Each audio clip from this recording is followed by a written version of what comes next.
What is popping, gamers? Welcome back to another week of MNVL. We are now in week 7. Only 2 weeks left in the regular season this week and the week after. After that, we are moving on to state. The records will be set. A lot of people got their eyes set on the big prize right now, and it's all coming down to the wire. We are entering the witching hour. But now, joining me for another week is my wonderful co-caster, Uno/Brody Burrow.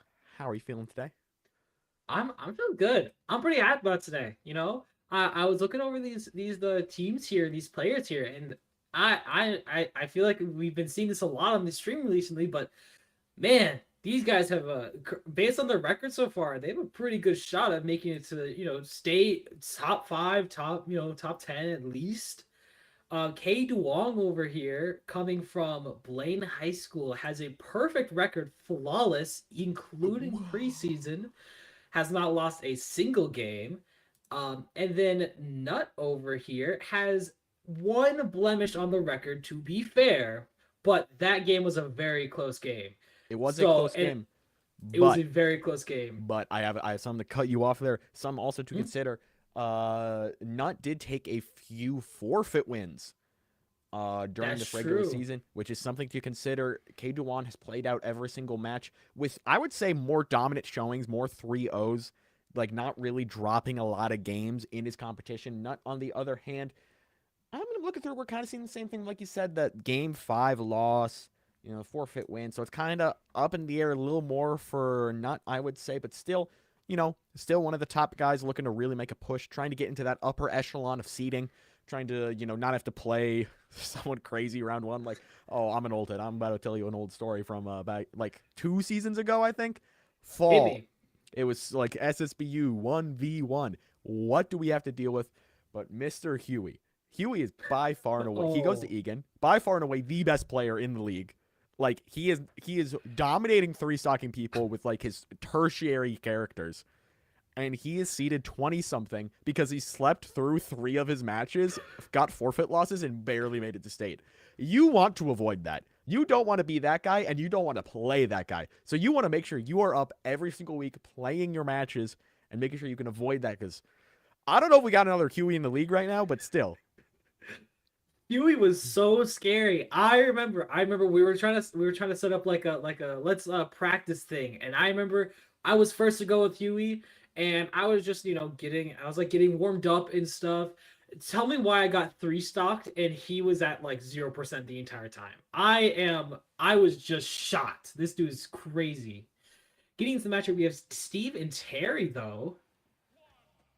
All right, about what we expected. No surprises, character-wise. So that is absolutely. Always nice to see. But more than that, also kind of an interesting matchup. I mean, Steve can really box out a lot of the Shotos.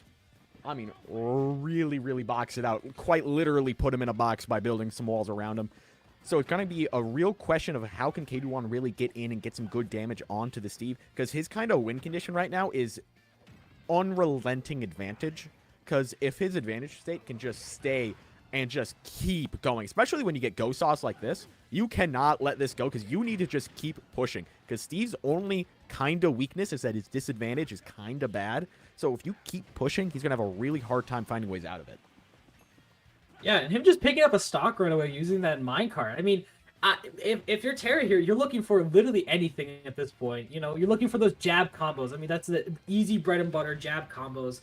Maybe going in for some aerials here. But if you're Steve, you're just kind of, taking your time, getting some space between you two, and just, like you're saying earlier, he really can just box out all the Shotos, all the fighter characters, just because of his pure range and ability to just do damage. And getting that back air with the diamond just to kill him off. I mean, we're seeing that in perfect action here. Yeah, I'm also going to tell you, I think Nut's about to win this game in about 10 seconds tops. Yeah, no, I'm looking at this, and it's not looking like it's not going to be real much more, because what we're seeing a lot from Nut right now is that he's really, really good at boxing K-Duan out, but more than that, he's really taking advantage of the edge guard. We saw it earlier with that back air, really, really taking advantage, and also, he's got the resource economy on lock, already has 2 diamonds, so he has diamonds prepped for his next 2 stocks if he needs to go there. Yeah. Bro is ready. Yeah, like this dude, he is on lock. He is locked in. He's not letting him get anything. With the up smash taking the stock. Wow, that was a really, really fast game. I mean, Steve just being able to take advantage of Terry's, inability in range. Terry has neutral B, which does allow for some like leeway in range. But to be honest, a lot of Terry's combo starters, I mean, again, you got to get that jab down B. You got to get the, down air, neutral air again. I mean, but it's so hard against I know Steve you need that jab power dunk. Yeah, I know what you're talking about, but unfortunately, we're just not getting that right now, because I'm going to tell you, Nut is playing the classic Steve game plan. We are seeing the classic Steve game plan. It is just walk away, keep mining. Whenever they try to approach you, back air, minecart. Unbeatable. Unbeatable. Yeah. With Terry, unbeatable. So, I mean, perchance a character switch. Maybe if I'm Terry, if I'm K-Duan, I'm trying to look for maybe we take a chance. Maybe. Obviously, you're gonna stay as Steve. Why would you switch at this point? But maybe if I'm K-Duan, I might want to go for, I don't know, maybe a bit more of a faster approach character like a Fox, or maybe a Wolf, or really any of the Star Fox games. I could see those two working out, and I see you're giving me a face. What am I getting wrong here? No, you just gotta play Sonic, man. I'm sorry, Sonic? You just gotta play Sonic. You just gotta play Sonic. It's like the only guy. I mean, I'm gonna go through what matchup Steve loses to. I mean, because it's pretty much just what's even. Palu's hard because back air and reflect are really good to counter minecart and get around the game plan, and also once you're in, you can do a lot of damage. Pyro are really good against Steve because Mithra is very fast speed, able to get in, but more than that, really, really big normals to deal with blocks, which kind of make them a non-factor, meaning you're more just playing the character, not really the fancy little gimmicks. So you can really do a lot. Sonic is also just Sonic. Maybe the only other character in the game you could say is top 1 besides Steve, and there's an actual argument for it. So, another really great pick, but no, sticking out with the Terry, that works too. Stick with what you know. Don't try and do some crazy character switch just to get the right matchup when you really don't need to. When you already have like this character that works. More of a game plan switch is what's needed right now, hoping to get the download and make the adjustments here in game 2. Yeah, absolutely. I mean, and you only lost one game. You know, you just gotta adapt and change your strategy and get to this and get the second game going. Yes, indeed, but so far we're not. I mean, it's looking better right now because I think K-Duan, instead of getting boxed out, he's boxing. He's getting in there. He's got the fists. Bro is a brawling right now. Call him a brawl star. Absolutely. I mean, we're seeing a bit more. We're seeing a bit less like, you know, just going at him with wild abandon and having a bit more of a strategy here, which is honestly, that is the biggest thing against Steve. If you just go at him and you just throw yourself at him, you're gonna lose. It's real easy to lose. Yeah. But oh, the power dunk there, also destroying the block. Really, really nice moves there. I mean, it's one of Terry's kind of biggest skills. Liking the adaptation too. He lost last game off that up smash. Gonna hit it this time. Also hits the Raging Fist. I mean, hey, it's looking way better right now. This is looking night and day difference from last game. Like, holy moly. Absolutely true. And we're seeing a bit more. We're seeing so many better reads from Terry over here. And I'm just impressed. I'm impressed, you know? I'm impressed too. Yeah. Power dunk again off the block. That's kind of mean. That's kind of disrespectful in my opinion. It's not disrespectful. It's just like, you know, using it against him, getting the down tilt into side B. Honestly, yeah. Okay. Well, I was gonna say something nice, and then I remembered, you know, Steve's up air, up air, up air, up air, up air, up air. I love nils. I love my nil combo, nil combo, nil combo. Yeah. Still don't know what nil stands for, but you know what? It's what the Steves are saying these days. Yeah. It's so much fun to play a game that you're not playing, you know? Pretty much, yeah. It's awesome, but not also playing an awesome game right now. But the power dunk able to get back around, not getting caught by that back air again. It's what got him last game. I'm going to keep saying that this game because it's really, K-Duan is really, really improved on a lot, but still gets caught by the minecart, and that is an insta-kill for any Steve anywhere in the world. I mean, right now, K-Duan on ledge, this is not looking good. You start off strong, but now you're back to that last stock situation, which you never want to be against Steve. You always want to have a stock lead against Steve because you know, like right there, if that air dodge doesn't go through, that's like 80%. Yeah, and it's an even game, and where did that lead go? Steve is such an explosive character. You cannot afford to lose a lead like this because, look, he could just do the runaway, some Looney Tunes shenanigans like we're seeing right now. Absolutely, and you can see exactly that thing. Nuts already getting the game back, but gets the forward smash through the blocks. I did not see that. I thought the blocks were gonna block it, but no, the forward smash connects. Wow. Wow, yo, bro. I'm doing my K-Duan impression right now, bro. I'm reading like crazy right now. The read there was insane, bro. He knew the S smash was coming. It's a classic Steve move. You build the blocks and S smash through the blocks because the S smash hitbox is big enough to go through the blocks. Which, I mean, hey, I do it back to you too, so you know what? It's fine. But it's crazy. Knew it was coming, spaced it perfectly, and just charged that F smash. Wow. Hey, read him like a book. Read him like a book. Absolutely. All he needed was one game. He knew he needed one game, and he was like, you know what, Nut? I got you. I know your number. And you know what? And he just completely read it. I mean, so many of the moves that he was getting hit by earlier, you know, the back air, like you were saying, the build, we wasn't even letting him get very many resources. I mean, the last game, Nut was just building up iron and gold and diamond. And K-Duan, he was just like, no, that's not cool. Let's not do that. And just snuffed him every time. I don't think he got diamond once that game. No, he didn't.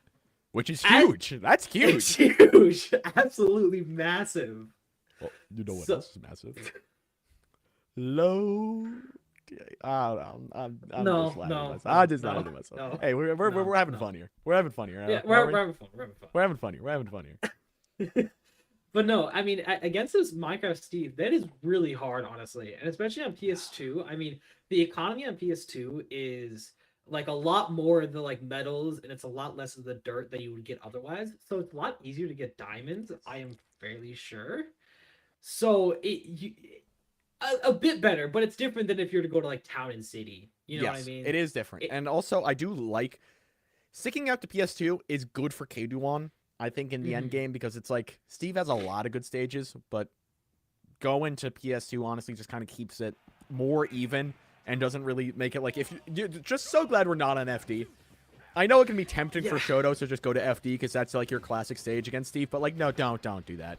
Don't go to FD against Steve. You don't want to do that. You don't want to deal with that, man. It sounds so tantalizing too, because I mean it's a stage with no platforms where Steve can't use his aerials as well. No, that's just not the case. He doesn't need platforms. Oh, if he's got ground, I mean he can get you. Yeah. All right, this one much more even. Seems like both players are finally getting those reads on each other. Ooh, that's kind of interesting, but no, a bad edge guard there now. Full open stage for K2 and Nut to work with. But an edge guard situation brought it right back. Oh, I'm surprised we're not seeing Anvil there. The jump up block Anvil, I feel like is a really devastating tool for ledge trapping. We're just not really seeing too much of that from Nut right now. Absolutely. And what I'm also not seeing a lot for edge trapping is TNT. I feel like TNT is such a it's not a use every time situation. It's a situational thing. But there has been situations where I feel like he could have like benefited from just using a TNT, plopping it down, and not even really using it, but using it as like a pressure tool. Like it could explode. You don't know. You got to be careful. Yeah, that's the Steve move is you use TNT as part of like a Rube Goldberg machine, where it's like if there is no right option, you will just die. Trust me, I've seen this with my own eyes. I speak to you as a man from trauma. It hurts, but there we go. There's the Anvil taking that one out. Anvil kills at such low percentages. Like you said, I'm surprised we're not seeing it nearly as often. It literally kills. I think with Terry, it kills even at like 80, 70%. Like depends on where. Depends on obviously not in like the middle of the stage, but it does kill very early at like its edges and stuff. So I don't know why we're not seeing it as much. However, might be a resource thing because, like, look right there. We only have one iron left for Nut to work with. Not gonna have to be mining here, because that's very true. We needs to slow the pace of the game. Nut right now is playing way too high pace, and is so far missing out on a lot of big resources. Like right there, he's just got his first iron back, and boom, the iron's gone. Yep. He does not really have a whole lot of resources to work with, which is really hurting his game plan because then he can't really work around, with the mine carts, with the anvils like we saw right there, because that minecart is so powerful. That minecart, the powered minecart, kills so early and it picks up. It is an insane move. Probably the best side B in the game if we're being for real here. Honestly, yeah, I would agree. Maybe next to Jigglypuff side B, but it's just powerful. It's just strong. There's not much else you can say about it. I mean, I saw a statistic the other day that said that an average Steve main plays like minecart like 5 to 10 times a stock. So that's like around 30 a game. Like it is one of the most powerful tools just because it's hard to get around. Getting the geyser. With the ledge trapping there. The ledge trapping there. We saw him perfectly spaced back with the down tilt. You knew exactly if it's a roll-in, he's turning around, he's hitting the down tilt, you're in hit stun, he can hit the power geyser, you're done. Really good trapping there from K2. Really understood exactly what to do. He had the system built out in his mind. Not he got red again. What can I say? He got red again. He just got red again, but it's looking real winnable for him. It's been last stock, like last hit, real honest possibilities for both of these guys every single game so far. Not just got to lock in on those last stock situations, maybe have a little more resources, maybe have the diamond so you can kind of kill it like 60 if we're being a little honest here. If you want to be able to go a little crazy, get the diamonds. Yeah, I mean the first game, that's how it worked. Because that's exactly what K2 wants. He wants you to run at him. He wants you to get angry. He wants you to do that because that's Terry's like whole thing is up close and personal. So if you get up and close and personal with him, you're kind of just winning, honestly. So obviously Steve has a lot of great options up close, but you need to follow that same game strategy you did for the first game. Sit back, get resources, get those diamonds, and just keep building up, honestly, because it's so critical for Steve to have resources. And without resources, you're a fish out of water. Honestly, Yeah. It's really hard to get back. I think honestly the word of this set right now, and you really touched on it, is tempo. The main key word of the set is tempo. Is K-Duan is really pushing the tempo. He's really getting in there, mixing it up personally himself, getting around the blocks and not letting Nut get a lot of mining resources. When the tempo is that fast paced, K-Duan is the one really profiting from it. But if Nut can maybe slow down the tempo a little more to play a little more to his pace, then I think he can really turn this around and we can have a Game 5 on our hands. But that is still all to come right now. As Nut is working hard, trying to build these blocks, building a great wall, trying to just keep K-Duan away, but K-Duan just keeps running in with the flip kick. A flip kick's awesome, but, change it up every now and then. I mean, hey, if it works, it works. That's true. And as we see, 90%, it's working. It's working wonders right now. Building a wall and then just getting resources. I mean, he's following what we said almost to a T. Oh, but that right there from Nut, it's just a misplay. Trying to get a random F smash at 40, bro, that's not going to kill. Gotta pick some different moves. Nut needs to adapt. Maybe the nerves getting to him a little bit right now. Yeah, the pressure of getting to a Game 5 here is very, very. No, not even Game 5. The pressure of elimination. If you don't lock in now, it's over. That's true. That's also very true. And K-Duan playing because he wants that perfect record. He wants to keep a perfect record all the way to state. Yes, he does, because he wants to be one of those top seeds. He does not want extremely difficult, have to play through everyone path to the state finals. Jab, jab, power dog. Oh, that is dodge. What an air dodge. That could have been that could have been it. That's true. His up smash is huge. So getting around that is very impressive. First TNT the game. And it's not going to be able to do much, I don't feel like. No. Yeah. The explosion there from not able to do anything. Instead, K-Duan closes out with a 3-stock. He just got better every single game. And we just saw it there, closing it out with a nice gentleman's 3-1. I mean, I gotta say, K-Duan really locked in. I'm impressed. I am too. I am very impressed. First game. I think we might have been a bit too harsh on K-Duan here. Trying to critiquing him way too much. Only because how could we have predicted that he immediately just comes back? He just needed the download. He just needed to get the read in. Bro saw the Spark Notes and was like, all right, I'm good. I got this. He was like, you know what? Hey. Sit down. I got this. Let me see. Yeah. Let me mix it up. Absolutely. Yeah. Got on the turntables, mixed up a crazy beat. I mean, and that's exactly what he did. He played to his own tempo, played to his own pace, and it really, really worked out for him. Congrats to K-Duan. Looking like he's going to be one of the top seeds at state. Nut, on the other hand, definitely still has a solid shot of making state. I mean, only 2 losses. He'll probably make it in. A dangerous person to play in the early rounds, I'd say. You do not want to be the one who has to draw the short straw and play against Nut early. Definitely going to be very, very dangerous come state time. But you know what? That is the end of our first game. We got a second game of Super Smash Bros. Coming down the pipeline.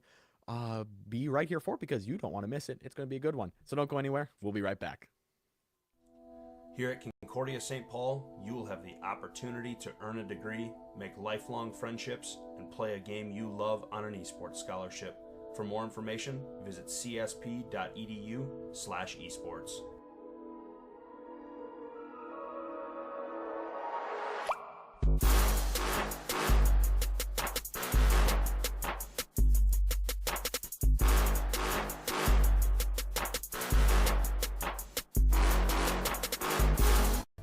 Coming in and actually seeing all the computers filled with kids and they have on their jerseys and they got their coaches next to them, and I see direct parallels over to football. There's just not a lot of knowledge about gamers out there. People just don't know what they don't know. They have to develop teamwork like any other physical game does. You don't have the teamwork, you don't win. You take a kid who never had confidence before and you give them confidence, and you can see what they can do with their lives.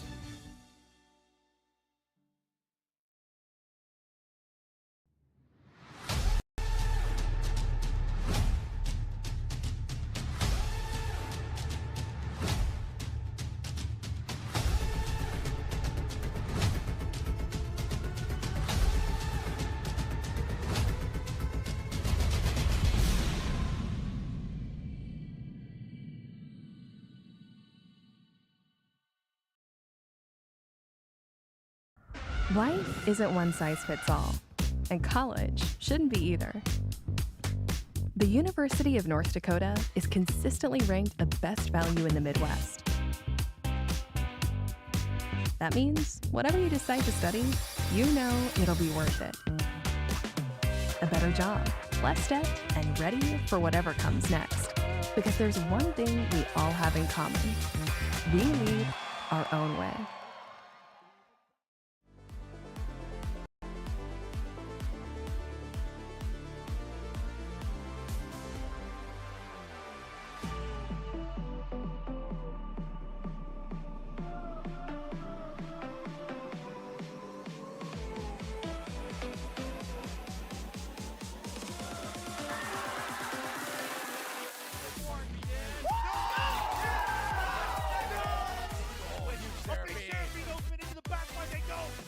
Roseville will find their golden moment. Moments of the round. Audacity to his own demise, and Apple Valley are going to do it. They're going to be the first team to win 4 state titles. Very close here. Very nice spot on going through that. And fair. Go straight in over the wide, but Floyd able to get the rebound, and Egan has a 2-goal lead right. Then it's open and it is gone. They're still on some help. We'll go in, and there you go. The Pillagers will be your MNVL 2023 Fall State champions.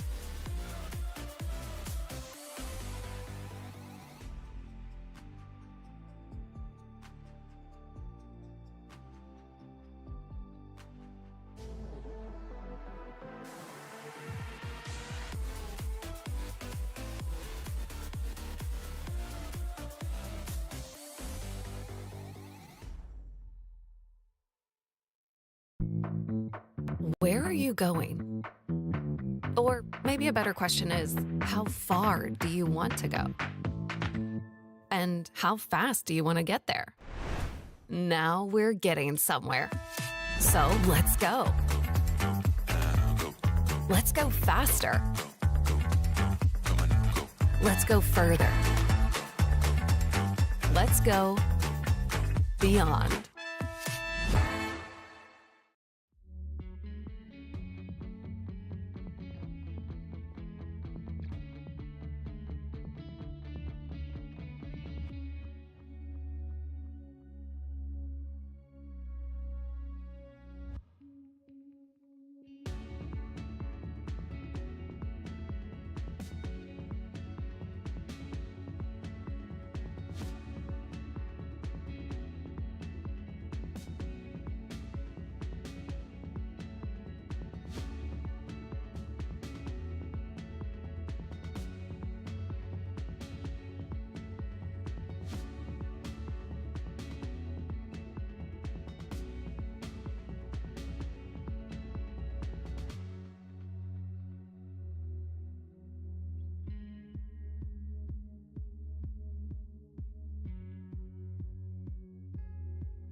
Welcome back, gamers. We got another Smash match coming at you down the pipeline.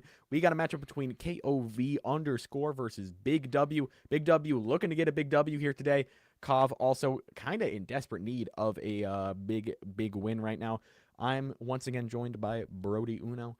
So welcome back to the stream.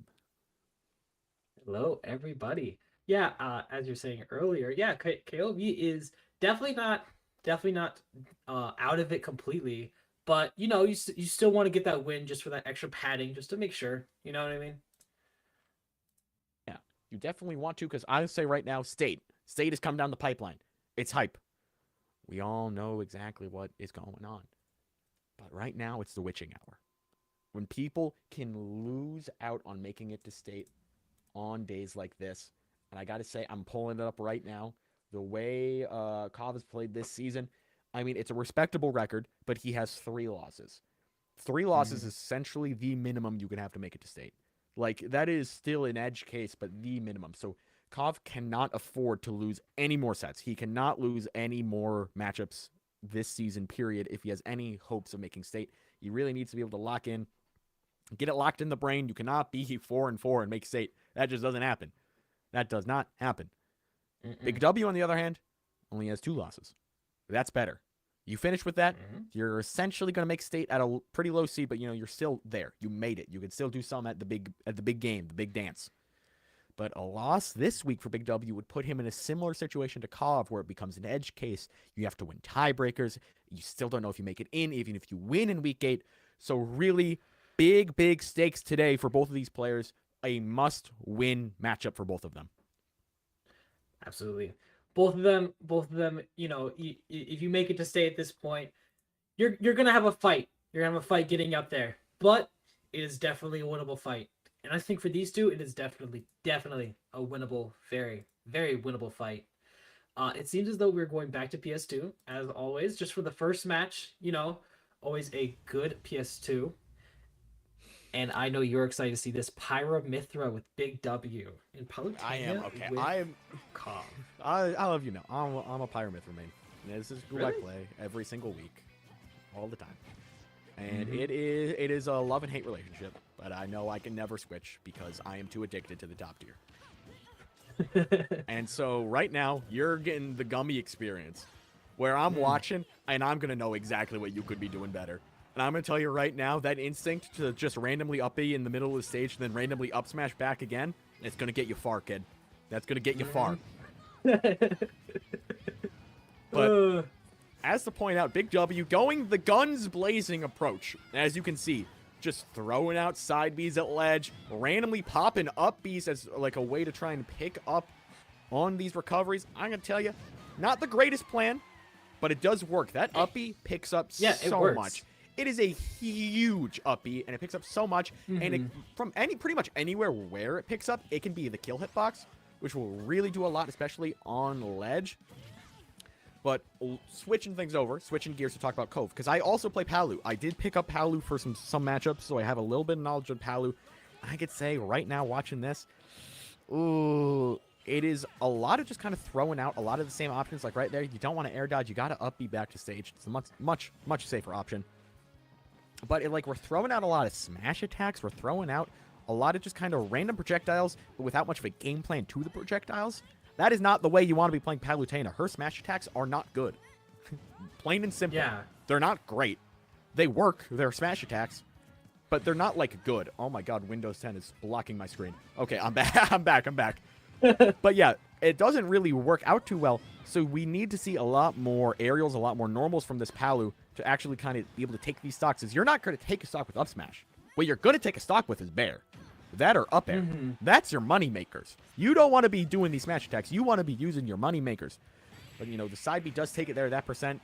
And then the back air just right off platform. That's a Pyramid classic right there. That is a classic.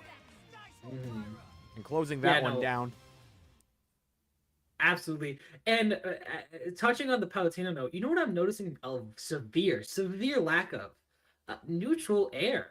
I mean, Palutena's Nair can combo into so many Palutena's things. Nair is generational. Absolutely. It comes out, was it frame 8 or something? It is quick. it can do, like I was saying earlier, it can do crazy combos, and if you could con that, I mean, you're up 40. You're now up 40%, 60%. Like you're already losing if you just hit that one nair. Quite literally a free 40% at the start of every match. It is very easy to hit, and it's very easy to combo. It will do a lot. You gotta be doing it. So Kov needs to make some adaptations. Way too smash attack focused. Way too just bloodlusted. Just going absolutely just, I'm just gonna smash attack, smash attack, smash attack. No, calm down. Calm down, kid. You can still do a lot. You can still just, take it back a little bit. Use your neutral B. Your neutral B is a pretty good spacing tool, especially on a recovery. Aegis recovery is not good. Flat out, it is just not good. If you hit her off stage with that neutral B, you can pretty much just guarantee a kill. Little secret for you. You can guarantee some stock takes with that. So hopefully maybe seeing a little slower pace here from Kov. Big W on the other hand, I mean, it's not ideal. It's not the best Pyramid I've ever seen. But boy, howdy is it working. And you know what? If it ain't broke, don't fix it. Yeah, absolutely. I mean, it's Pyramithra. It's really hard to go wrong with Pyramithra. It is just a lot of her moves can combo easily. I mean, I've played you against Pyramithra, and I don't think I have won a single time simply just because of the combos you do, and the combos that Pyramithra can pull off, and the sheer amount of damage that Pyra can do. I mean, it hurts. It hurts. I mean, yeah, we were talking about a free 40% with Palunair. You get a free 40% too if you just grab once. I mean, like with Mithra, you grab, you just down throw up B. It's guaranteed every single time as long as you read the DI, and you get that. And that is like a 40%. You just got to keep doing that. I mean, that's an easy combo. Something I notice a lot with people when they first start playing Pyramithra is they don't play Mithra, they just play Pyra, because they see S-Smash kill at 30, and they're like, oh my god! And so they just stick with the Pyra because they think it's the better character. That is not true. Pyra is not a good character. You want to play Mithra. You want to play so much Mithra, because Mithra is such a broken top tier. You can combo everything. You can run up. You have like the fastest speed in the game, only second to like Sonic. You can combo like crazy. All your moves are massive, and you still have kill power. You can still kill with up smash, especially on PS2. Oh my god, on PS2 you get the roll reads, you hit the up smash, it covers the entire stage. It works so well. But I have to say, I just got word, and why are we going to FD? That is my question. FD? Find your destination. This is maybe one of the first stages you should ban is Pyramithra. I'm going to tell you right now. You want the platforms. Not having platforms is dangerous. But for Kov, I like the pick. It does put Big W on the back burner. Makes it, okay, what do I do now? Kov, very good pick. Also switching to Marth, which is kind of interesting. I like the switch if it's just, switching to your main character. If it's just a random switch, I'm not so sure how I feel about it. We're just going to have to wait and see, though. Yeah, absolutely. And if I'm not remembering correctly, Lucina has a slight edge over Marth. I believe Marth just has extra knockback, but Lucina can get more percentage off. And if you don't mind me asking, Henry, what was that disgust on your face there for a second? We're switching. Big W is switching. Okay. Let me try to guess. I'm seeing Marth. And Marth and Lucina have crazy, their moveset alone is almost always an advantage against a lot of characters. So you want someone who can outrange. I'm thinking maybe Sephiroth, maybe no. Who is Mewtwo. Mewtwo. Switching from a winning matchup to a losing matchup is an interesting gambit, I'd say. But you know what? I can still respect it. It's an interesting gamble. Master Bond, are you sure you wish to make this play? Yeah, I can almost in a world see this working out, but it's Pyramithra. Especially, you got a JV3, man. You got a JV3. It's not a JV4, but you still dominated that game. You played a very clean game. So then you're switching after that to Mewtwo on FD against Marth. And mind you, again, Mewtwo is very light, and Marth's whole thing is that he has higher knockback. High knockback against a low weight character. I'm not too sure about this. Seems like a pretty even matchup so far, though. I mean, as Marth, you're wanting to get those aerials out. You wanting to get, because those aerials kill. And Mewtwo getting the up smash, Mewtwo's up smash is nasty. It's big. It doesn't get from below, which does kind of suck. But when it's good for juggling and killing off of the air. It's good for anti-airing. Yes, hit the disable. Yeah, down smash is an interesting choice, but you know what? You still hit the disable, so you know what? I'm happy. Yeah, I would have ripping that F smash off of shield too. I mean, at this point for Call, you just got to be ready for these random F smashes. We're just seeing a lot of them, but gets the jump read with the up smash. Okay, Kov back in this one, back in the game. Okay. We just got to start using those aerials more often. We got to get those combos in. I mean, down tilt's a pretty good one. Nair is a pretty safe bet. Down air is a pretty safe bet. I mean, there's a lot of moves here that you can use here. That there are. But yeah, another kind of just random F smash there will take it. Big W getting some big wins. 2-0 right now over Kov. It's just random F smashes, man. You just can't keep jumping into it. That's kind of my thing. We're seeing a lot of just kind of throwing out the big hit moves and then Kov not being able to play around them. Some counters would be nice. I know we saw some counters during the set, but maybe some counters not as part of a read instead of just kind of neutral.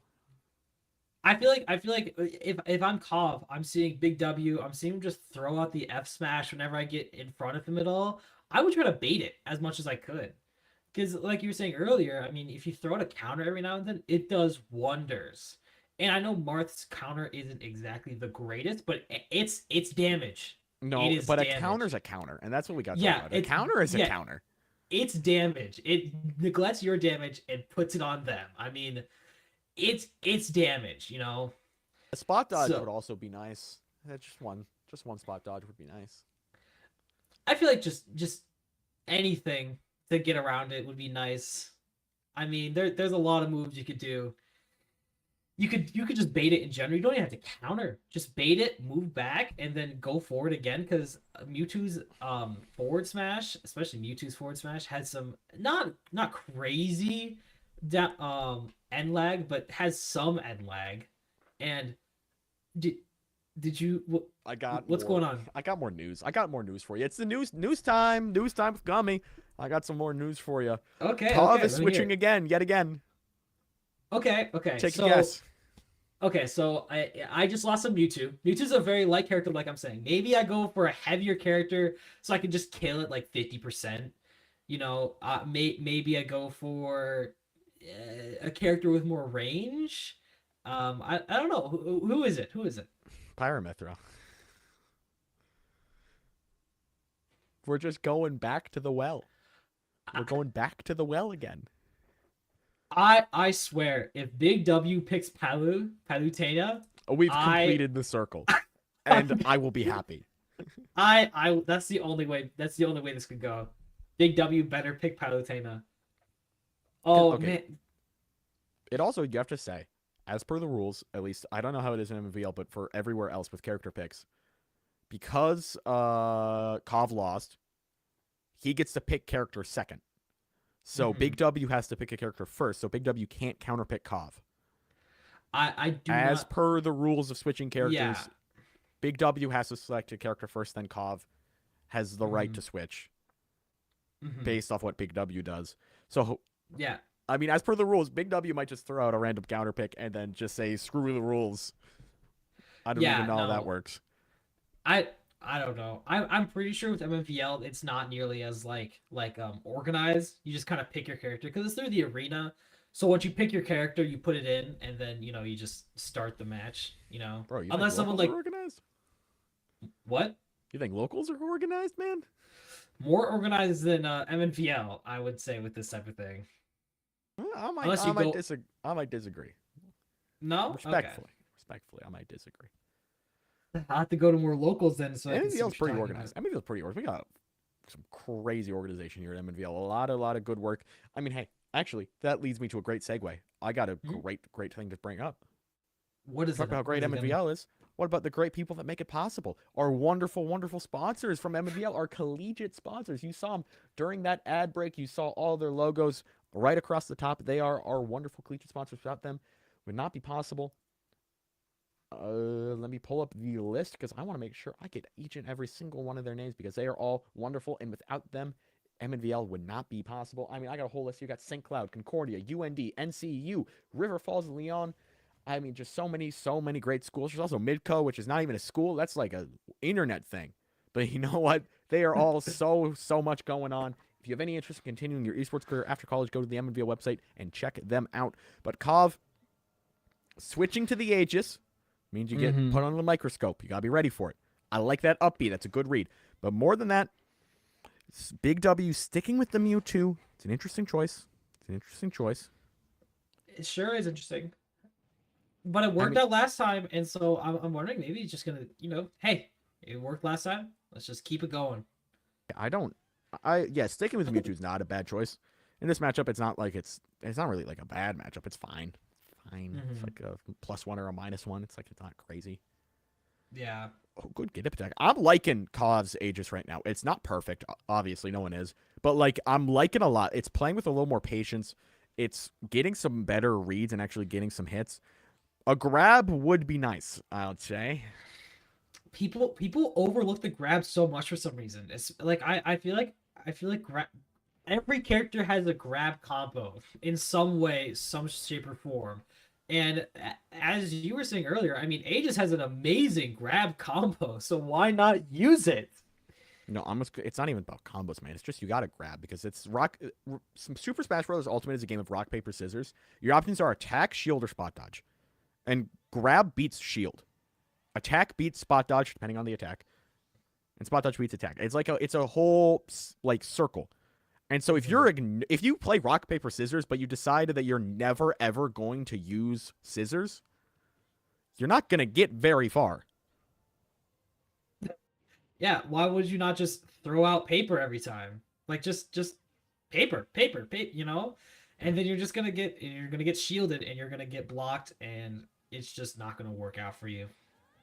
Yeah, so in the grand rock, paper, scissors scheme of Super Smash Bros. Ultimate, not using one of the main options is definitely a big kind of problem. Okay, the uppy pickup there is nice. It's not optimal, especially sticking with the Pyra at this percent is not great, but you do find a stock kill there. All right, you're going to need a little more. Big W just kind of throwing out smash attacks every single which way, just trying to end this game as quickly as possible. Which is not working. I mean, Kov is predicting them a bit better. Yeah, Kov is definitely doing a much better job getting around it.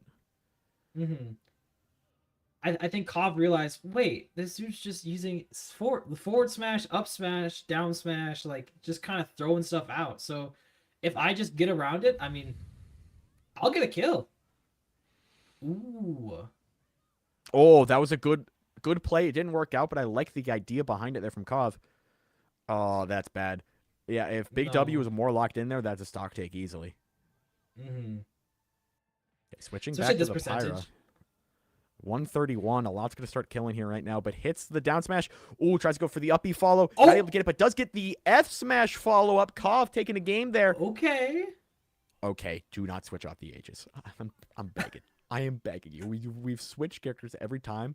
Don't keep it going. You found the one. You don't need to switch again. Don't switch. Don't switch. Back to Palutena!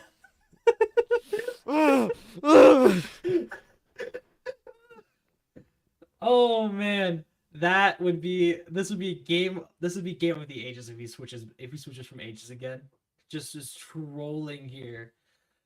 Yeah, no, I would stick with Aegis too. I mean, agree. It works. It works. If I'm Big W, maybe I switch off Mewtwo. But I mean, it's been a close game. I don't think a character switch is what we need anymore. I don't even think a stage switch. It's just you just gotta play the game. You found the character. You found the one that finally works, and it worked because you played much better. You didn't. You weren't jumping into everything. You weren't kind of just doing whatever, jumping around, just random attacks without much meaning. It wasn't like a CPU was playing anymore. I'm going to be so real. It was like you unlocked the mainframe. You figured it out. Kov figured it out. He started getting reads. He started playing really well. That last stock Pyra was really good. I mean, oh my word, that last stock Pyra actually started trying to get some reads. Tried to do for some good confirmations on Bastion 2, which is a pretty good Pyra Mithra stage. Playing the dare game with the mid platform is what you should be doing. That is the game you want to play. You want to stand there and you want to dare. Because if they get hit, it's pretty much insta dead. It was a good game. It didn't work out, but it's a good game. And in the end, it led you hitting that really nice F smash to close out that game. Stick with the Pyra Mithra. Okay, we got to switch up. We're going to FD, and we're staying the same characters. Not a great stage. We went over this before. Not a great stage for Kov right now. No, but it is very, very good for BW. Oh, never mind. Just got the message back. Never mind. All caps. Aegis Ditto. Big W going back to the Pyra Mithra. Oh, my word. We got a Ditto on our hands here, folks. Okay. Gummy, this is like your heaven right now. 2 Pyra Mithras that you get to overanalyze. I mean, cool. I cannot wait for the Gummy comms. I got my glasses on.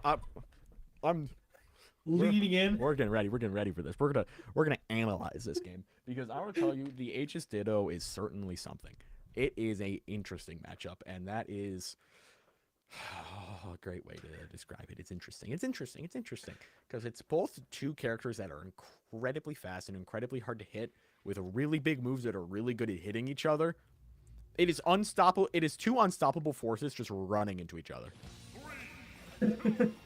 And they're both on FD. I mean, the advantage that Big W had over Kov is just evened out at this point. Yeah, I mean, the FD pick is interesting, but Big W really loves rocking with the neutral B as like a ledge tool. It's not bad per se, but like you can't just sit on ledge and wait for it to be over, then hop up and hit it in the end leg.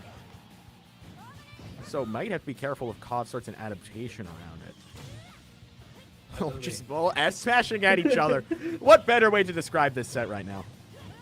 Oh, that was a cool moment. That's a screenshot moment right there. That is a screenshot moment. That's like an OG Battlefront with the Easter egg where if Luke and Vader both did the strong move at each other, they get locked in. You have to do a button mash. Yeah. You are too young for that. I'm realizing now. Wow. You never played OG Battlefront, did you?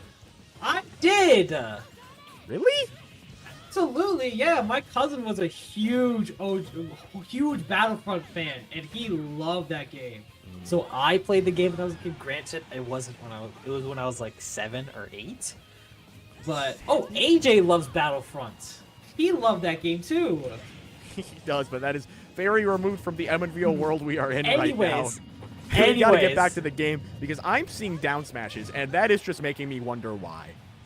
Yeah. Down smash, not a great Pyra Mithra option. There's just better things you could be doing with your time every single time down smash is used. But Big W making it work, still at a very high percent, but honestly, it's not mattering. Kov on the back foot right now. Needs to find a way to take this off of Big W and finds it with the fair. There we go. Needs to keep this streak going. Can't afford to take too much damage right now because still 2 stocks sitting on Big W right now. Need a lot more. Off stage. It's a dangerous game, but the uppy gets through the down smash. Ooh, I'm seeing this. I'm seeing an issue right now, and I'm seeing Kov isn't holding shield long enough. I mean, Pyra Mithra has both of them honestly have so many moves that you know what. It doesn't even just take matter. it out. The uppy in matter. neutral, it was the staple of game 1, and I'm gonna say it was the staple of game 4. Taking it out there, Big W, another kind of random uppy. The uppies too devastating for Kov to get around. The Aegis switch in the end, not enough to beat the Ditto. Congratulations though to Big W, keeping the state dreams alive. Now moving on to I think it's what 5-2. Yeah, 5-2 on the season. So looking pretty strong. Playing for state pretty much next week. Looking pretty good, I'd say, but still up in the air. But all to come in week 8. Absolutely, and Kov has a chance to definitely still has a chance to make this a state, but will be climbing and will be scratching and crawling their way to state. But hey, Listen, I'm all here for a comeback. I'm all here for a crawl to victory. Yeah. I mean, it is pretty much impossible now. But you know what? You can still You learn. never know. You found the character that worked. You found the character that worked. Mm-hmm. You know, that's something to take into next season and beyond. So congratulations on at least figuring that out. But I mean, all I gotta say, I think that's the end of our Smash Brothers broadcast for today. Yeah, absolutely. It's two great games. I mean, you got to see your favorite character. I got to see Terry. I think you know what? I'll say this was a pretty successful Smash start here. I would agree, but you know what? We still got more streams coming. I won't be here, but we got Minecraft action coming for you right after the break, so don't go anywhere. We will be right back.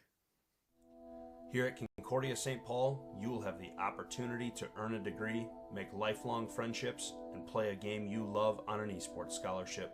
For more information, visit csp.edu/esports.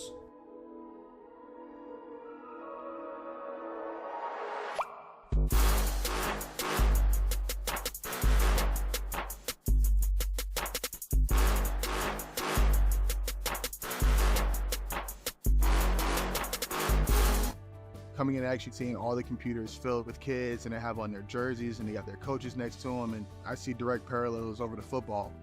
There's just not a lot of knowledge about gamers out there. People just don't know what they don't know. They have to develop teamwork like any other physical game does. You don't have the teamwork, you don't win. You take a kid who never had confidence before and you give them confidence and you can see what they can do with their lives.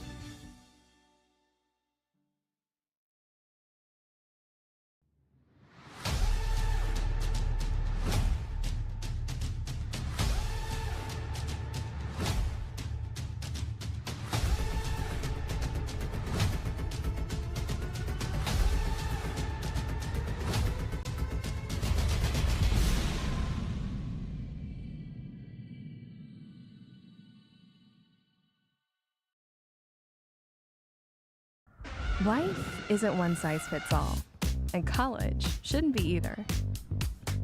The University of North Dakota is consistently ranked the best value in the Midwest. That means whatever you decide to study, you know it'll be worth it. A better job, less debt, and ready for whatever comes next. Because there's one thing we all have in common. We lead our own way.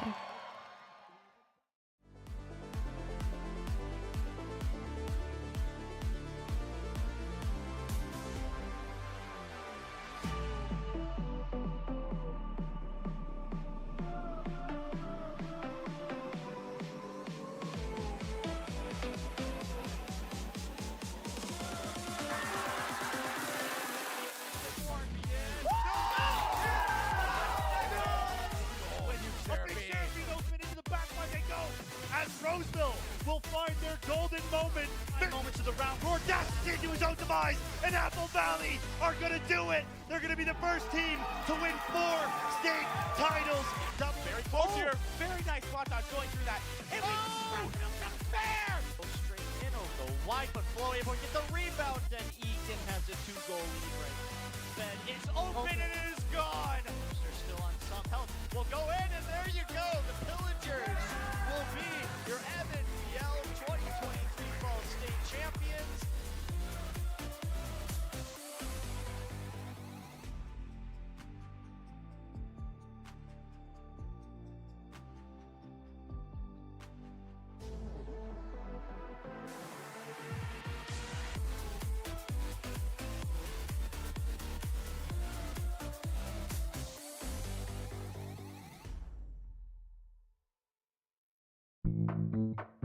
Where are you going? Or maybe a better question is, how far do you want to go? And how fast do you want to get there? Now we're getting somewhere. So let's go. Let's go faster. Let's go further. Let's go beyond.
Hello, everyone. Welcome back to another wonderful Minecraft stream.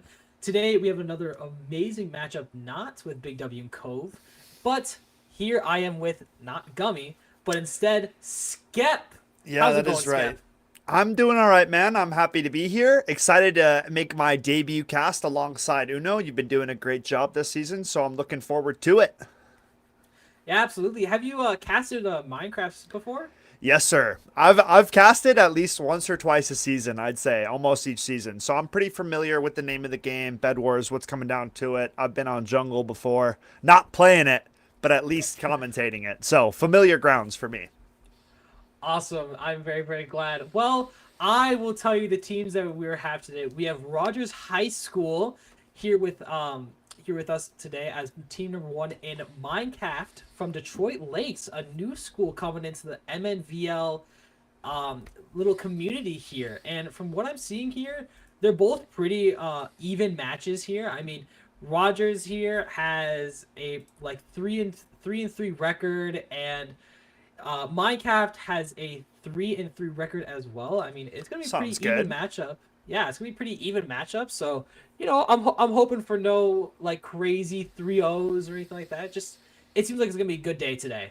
Yeah, man. I mean, you know, both teams coming in with the even slate record. You can't really ask for a much even keel basis for what our matchup will be entailing today. I mean, you know, one team's going to come out with a positive win record, and one team will be on the opposite end of that note. So, you know, we're going to see which team is really pushing for that, you know, chance at, I mean, I'm not too sure where they are in the full standings, right? I'm sure there's some teams that probably are doing quite better than a 3-3 basis. But if you want any hopes of making a state run, you're kind of running out of time. We're in our final week of regular season, or final weeks, I should say. I don't believe divisionals is for Minecraft, so 2 weeks left to play. So best chance of a record is 5-3, right? So maybe you'll sneak in at one of those final seedings, but you're going to kind of have to win out here, right, Uno? There's no more time for failure. And I mean, I'm recognizing some of the gamer tags on Rogers as players that I have casted over on Rocket League.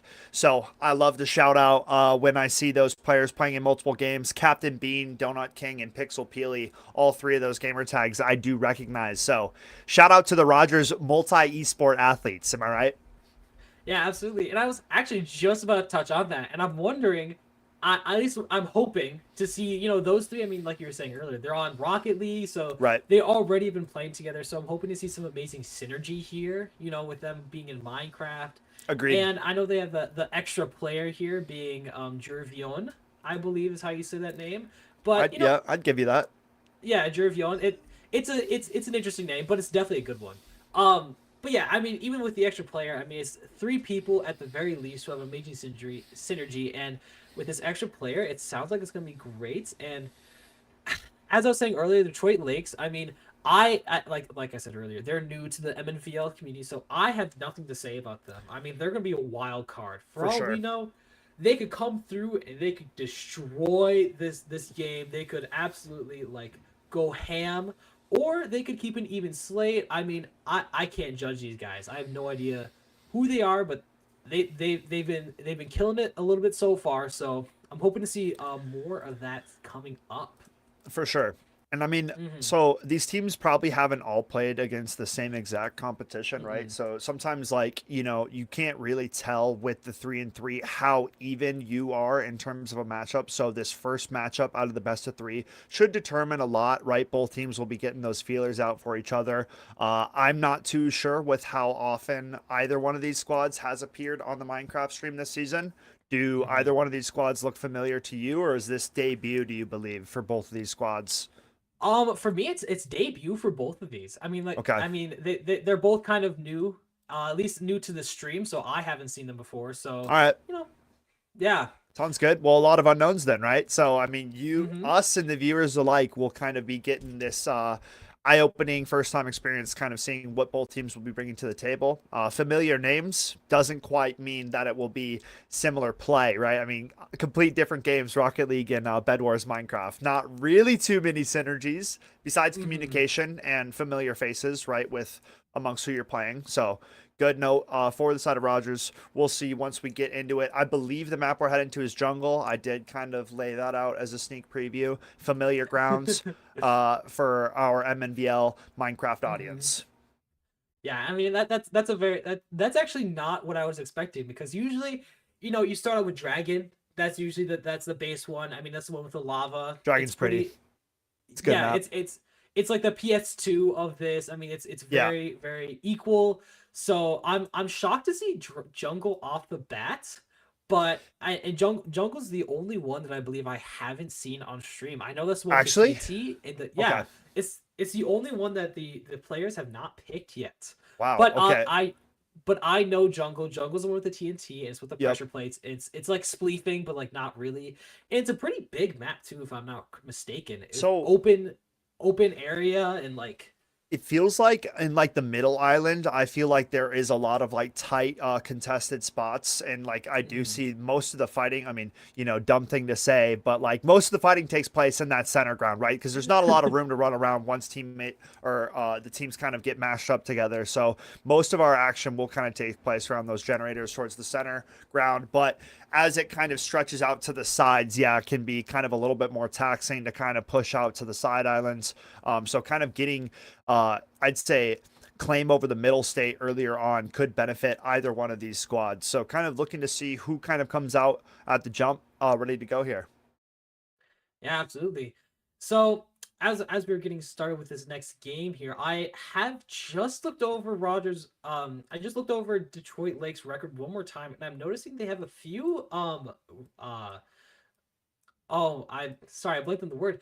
They have a few not disqualifications, but they won due to the other team not showing up. So like forfeit wins. Yeah, forfeit wins. That's the word. Oh man. You're good. Yeah, forfeit wins. So I'm wondering if that has anything to do with what we're going to see today. If they were gonna win it anyway, or what here. So it's definitely something to keep in mind here when looking at these two teams. For sure. I mean, the point too, though, to that is like missing out on the game reps, right? Like getting in those game situations definitely does hurt more than it helps. Like, sure, it feels good getting the win, but not kind of getting to play and get that practice as a squad can impact you in a negative way down the stretch. So we'll kind of see. We're just dealing with a player who disconnected. We are getting that sorted out. We should be getting things underway. We appreciate your guys' patience. Hope you're having a good Monday. It's feeling kind of warm outside, honestly, compared to what it's been feeling like, right? Like it's been like I don't want to be outside, but today wasn't that bad. How are you feeling about the weather? Compared to like the -10, -20s that we were seeing like last week, I'm fine with 36. I'm very Minnesotan this way. I see 36. I'm like, let's get the shorts on. Let's get in some sandals. Let's get the tape. Like I'm happy with this. Yeah, no. This is like I'd consider walking around with the t-shirt on for a little bit before regretting it. But it gets the mind right. Yeah, absolutely. I'm happy with this. I'm not upset. I was just thinking about that earlier today when I was walking from school. I was like, man, it's like kind of warm. It's kind of nice. Like I can breathe and I'm not seeing my breath. It's just it's like this is livable. Yeah. And I just went up north yesterday and it was cold.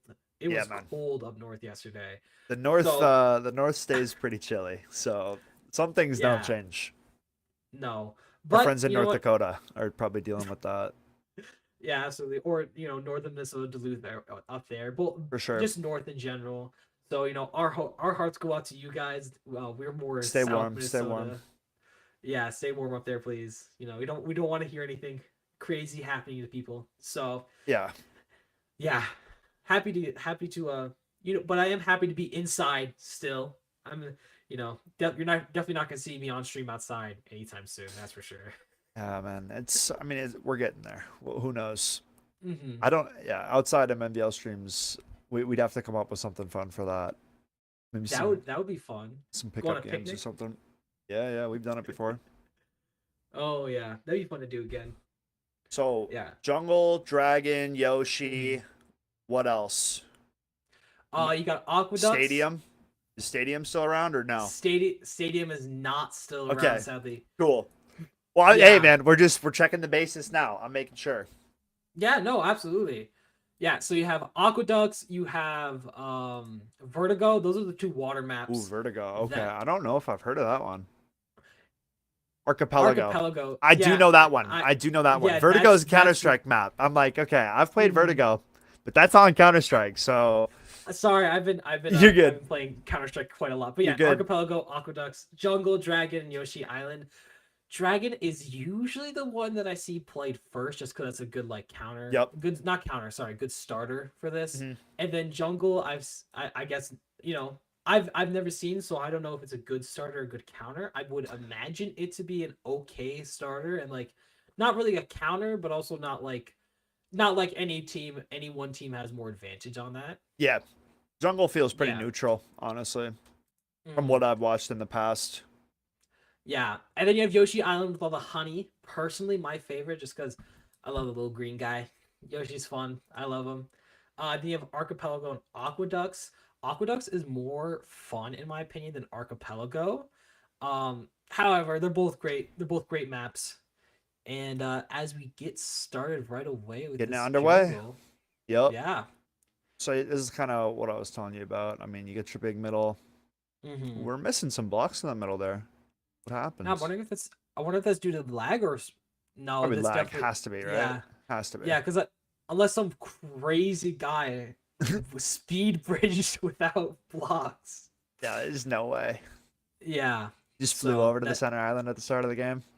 Yeah, I got those elytras because that Gotta exists in this respect it. game. Yeah.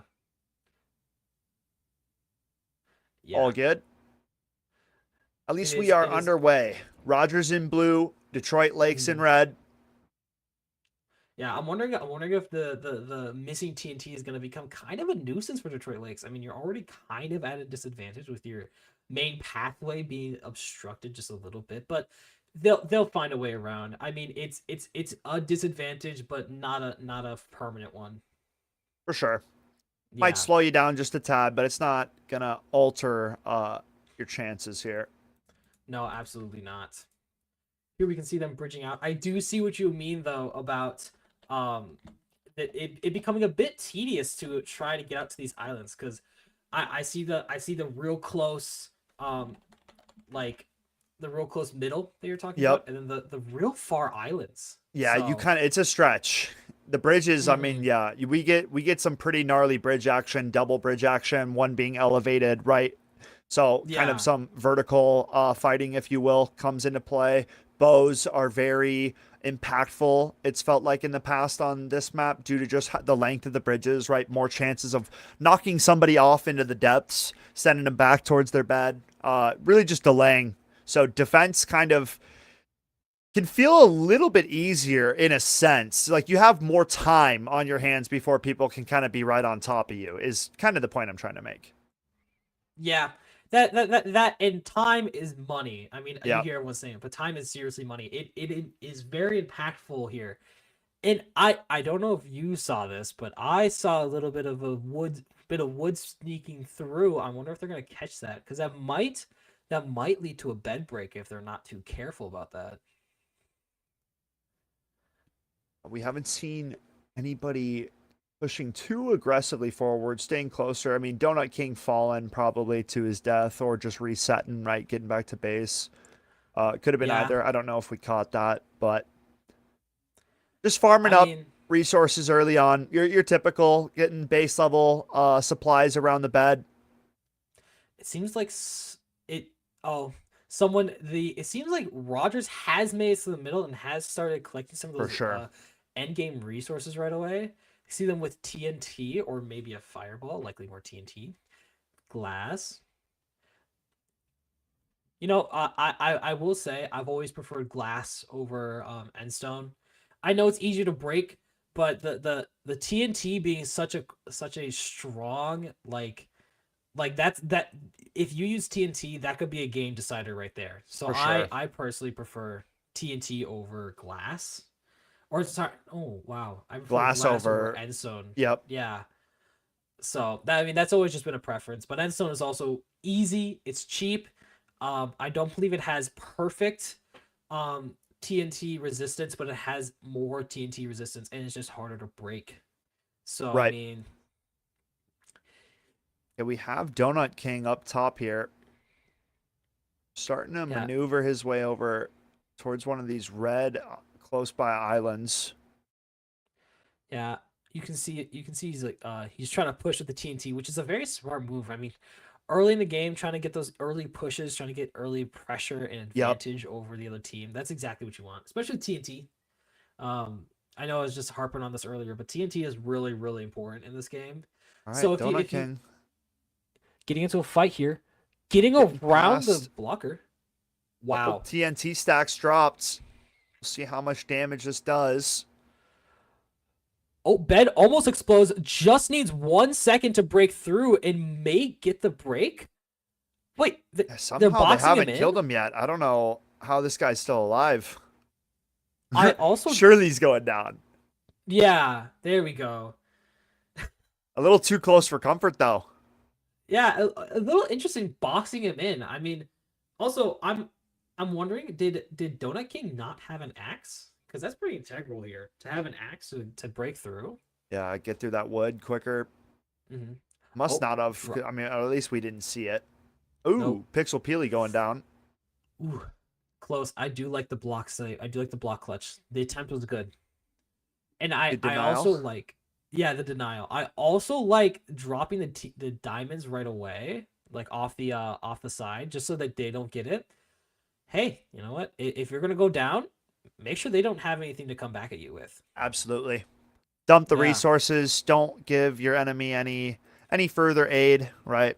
That's not what we're here for. We can be friends outside of the server, but right now, you are my enemy. Yeah, we are not having fun here. I mean, we're having fun, but we're not. Not as an allied unit. Yeah. Yeah. We can play it later, but not right now. We can go back to queuing later. But at this current time, seems like is Donut King trying to do another push similar to how he pushed last time? It seems like, well, I mean, from what I've seen from players in the past, once they kind of get their route figured out, as long as they're kind of making it happen and they're finding success, I mean, why do something else, right? It seems like Donut King is that offensive player leading the charge for this Rogers team, and I'm assuming we're going to see similar plays like this throughout this game. So we'll see a lot more wood denying his path this time, but starting to approach. Absolutely. We'll see how quickly Red responds to this. Donut King making the push. Have really fortified this time, and you got the end zone underneath. The front is exposed, but it doesn't seem like it matters as he's not going for the front. The bed is not exposed and is not even close to being exposed. Yeah, he's got a lot more mats to get through before that bed will become an option. Maybe some support required, a supporting cast member from this Rogers squad to at least cause distraction for him, because right now, I mean, he's running into 3 or 4 red players just kind of hanging out, and it's not going his way quite yet. But here's the thing, or alternatively, it could be going his way. What if he's not trying to break the bed, but he's just trying to add that pressure there? Because, hey, you know what? You don't need to... Oh, okay. You don't need that, like the tower here, but you don't always need to every push to end in a bed break. You're just distracting them for long enough that your team can build up those resources, can get the start it needs. So you know what? Hey, I respect the sacrifices here. Yeah, I mean, also to your point, other team could be gaining those resources while we continue to see those pushes from Donut King. True. It seems like it's a constant struggle. I am seeing Captain Bean up here, and I'm questioning what's going on. Now, it could be a million things. It could just be advantage, because I know, like, height advantage. That's always nice. But it's almost overkill, and I'm wondering a lot of firepower to get through that. You're going to need fireballs. You're going to need TNT. Oh, it's a waterfall from up here. Okay. Oh, to cover the bed. Oh, man. I should have known that. Yeah, because then it's going to snuff out any TNTs. Yeah. Any fireballs. And I feel like I should include you on this tradition. Every Minecraft stream, I try to come up with a fun fact that I learned. And a fun fact, I was just talking about fireballs, and a fun fact about fireballs is that they actually used to be significantly worse. I mean, they were inaccurate, they were slow, and they did this. They did roughly the same amount of damage, but they sucked. They were I got really you. bad. So Yeah. fireballs have gotten the help required for them to be more like a fireball. Yeah, more like a fireball and less like a what's a word for it? Like a it was just not good. It was just more fireball and less. I mean, you bad. could say useless. You could just say it was useless. I mean, It was useless. Oh, falling down. Donut King. Again, another push. R.I.P. Yeah. Hey, you know what? I feel like I remember seeing some fireballs just getting flung around in the previous times watching this. Sometimes, it seemed like it had good AoE damage, but I guess I'm not too familiar with casting it or throwing it myself, so can't quite speak on it. So it seems like TNT on the back of Mr. Z Gaming, and some armor, right? Yeah. So on a track for destruction, we'll see what he can do. But it doesn't seem like the TNT is going to work out very well since due to just the sheer amount of water. You're gonna have to take out that water block source right away before you can try to get that TNT to work. Same thing, you can't get that fire to work. Trying to rip the gapple. Getting the apple. I mean, he does have the advantage. He has a gapple. He has iron tools. I mean, he has a pretty large advantage, especially with another one TNT on the coming. bridge. He's blowing up the bridge. Okay. Trapping his other friend there. I think he was in a 1v2 or a 1v3, it seemed. I thought those were only blue guys around him. And then was that another, or maybe this is his ally right here. This is his first ally showing up, Nuo.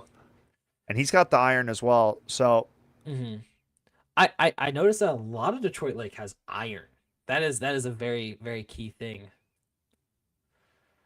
It seemed like they were just, gathering those resources to kind of start out, get a good starting base in terms of fortifying themselves for this kind of combat scenario that they are now approaching in the middle part of the game.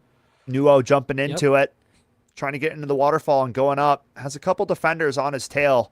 So we'll see if he can destroy this block in time. Kind of has an advantage on this push here, Uno. Yeah, absolutely. I mean, he's all the way up there, and I'm seeing. See, here's the thing that people don't realize. I'm seeing Rogers. And going up this, they're trying. Ooh, red bed was deep fried. Oh, wait. That's not good. Pixel Peely coming in and breaking the bed. I was over here saying how well defended it was, but you know what? Pixel Peely was able to just sneak past and get the kill. And so now Nuo over there is kind of stuck. Yeah. I mean, it's gonna be a tough one, but it seems like able to get the source block, which is good. And able to kill Captain Bean. Dropping back down into the waterfall now. Only has this one life. Do you try to get out with it? Yeah, it looks like trying to focus on survival for the time being. Going to build up for the time.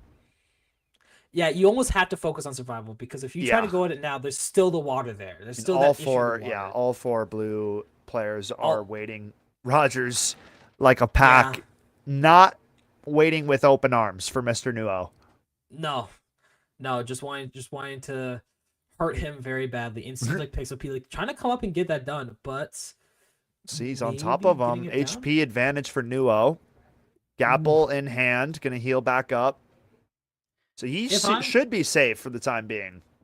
But if I'm Nuo, I'm thinking of every plan that I can either get my team here or get myself out of here.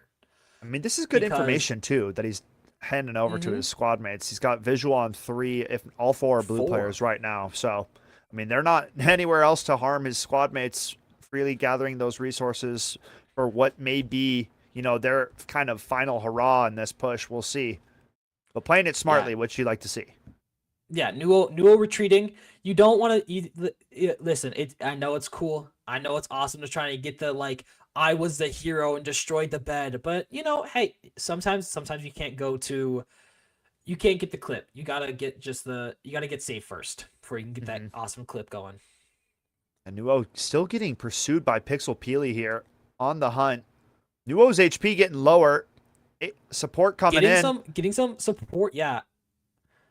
Is 8 Nuo, HP. Oh, it has seemed like more support's just coming and backing them up. Donut King arrives to the party. Seeing. I just saw TNT and Nuo. Nuo died. Final kill. MC Minecraft. No! Oh, and he falls to his demise. Ah.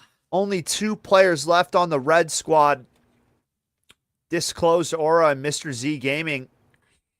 I'm gonna be honest, I haven't seen a lot about Disclosed Aura yet. I'm wondering, just get in some resources, and hey, that's fine, especially right now. Seems like Mr. Z Gaming is going for the final push, but it's do or die at this point. Only 2 lives remaining. So. Deep Mr. Z Slate Gaming. in force. Ugh, that's hard. That's breaking the wood, getting a chance at the bed. A couple cracks. Oh, but immediately. Oh, they re-blocked it up. Close the gap. Immediately blocking it up, and it does not seem like Mr. Z is going to be escaping this one. Yeah, he looks like he's doomed. Yeah. Mr. Z Gaming does get some blocks, though, but he's falling. Ooh, building around. Block clutch. I like this, but they're just going to follow him, and now he's in a disadvantaged state. They just got to break in. By. They got to break in and get him, you know? Uh-oh. Mr. Z Gaming in a world of hurt. Down he goes. Ooh. And now it's Disclosed Aura. Disclosed Aura. Left it a 1v, whatever it's going to be. But here's the thing. A lot of the team is down there, so maybe you can quick capitalize on this moment and get through and able to kill one. Uh-oh. And that's going to do it. Red team eliminated. It is Rogers that take it off the back of the miracle work from Pixel Peely, sneaking in when we weren't even aware of what was going on and taking down that bed, resulting in a Rogers W for game 1, Uno. What are your thoughts? I think that was a beautiful game. I mean, both sides played really well. Rogers was able to kind of get those pushes, but like you said, Pixel Peely just able to sneak past even us as casters, sneak past us and get that bed break while the team was distracted. I mean, a beautiful game. Honestly, that was a beautiful game. And if I'm Detroit Lakes, I'm sitting here and I'm like, you know what? Let's just play again. Let's just go again. Maybe this wasn't our best game, but hey, let's just play again. It was a very even match though. Yeah, opportunities on both sides. At the end of the day, whoever kind of gets their hands on the bed first usually results in success. Great effort nonetheless from Detroit Lakes. They didn't back down after that. They still had some opportunities, but it didn't really go their way. So we'll have to see what we figure out getting going into game number 2. We're going to try to switch the servers around for our players as well. We were thinking that there was a little bit of lag going on, so they are working on that behind the scenes. Shout out to the rest of the MNVL team doing their job. Could not thank them enough. And then hopefully, yeah, we can satisfy the players' needs here once we get back into the server. But overall, like you said, man, I thought it was a solid first game as well in this best of 3. Yeah, I mean, and there's only a few like nitpick things that you could take out here. I mean, for Detroit Lakes, the Mr. Z in his last push was a wonderful push. He was able to get the bed very exposed. I mean, it wasn't fully exposed, but he just needed that one extra block, and it would have worked. And he did something that I think could have worked beautifully in their favor if it was just a bit quicker. As you saw at the end there, Mr. Z was able to get down into that area, was able to lead them far away from the bed and down real far. If Disclosed Aura, if they just ran in there right away, guns blazing, punched a hole, he would be dealing with a one-on-one there. Yeah. And he could have gone this back. But hey, you know what? I know where the hesitation came from. He wasn't always there, and maybe it was a miscommunication error, or maybe it was just like a quick last minute, like, oh, scramble, let's get going, which is totally fine. Both those are great. I think just missing that synchronization like you're looking for, right? If those plays are going down simultaneously, it makes that bed take a much, probability of success skyrockets, right? It's like not even close. I think for the side of Detroit Lakes, they do need to tighten up a little bit in terms of their team play, right? Maybe just because, like we said a few times, just missing that supporting player, right, to kind of be there with, to add that extra little bit of aid, because they were close multiple times in terms of breaking that bed. Just were missing that extra little bit, which could have just been there by having one extra player around, or kind of going for that, misdirection with the attacking of the bed at the same time. Oh no. Absolutely, I totally agree with you right there. It's just it really all this is. You could also, I would totally be fine just to chalk this up to their last game was a forfeit. They weren't able to get that experience in. So, hey, listen, just go back to the servers, play a couple games, get that communication on lock, and I think this is a great team. I mean, they're great players individually, but they could be a million, a billion, a trillion times better if they just, they click together a bit more. And I think that's where Rogers really succeeded. I mean, like we were saying earlier, they're familiar faces. They play Rocket League all the time, so they clearly know each other very well. And that definitely helped out here. I mean, they had synchronized pushes.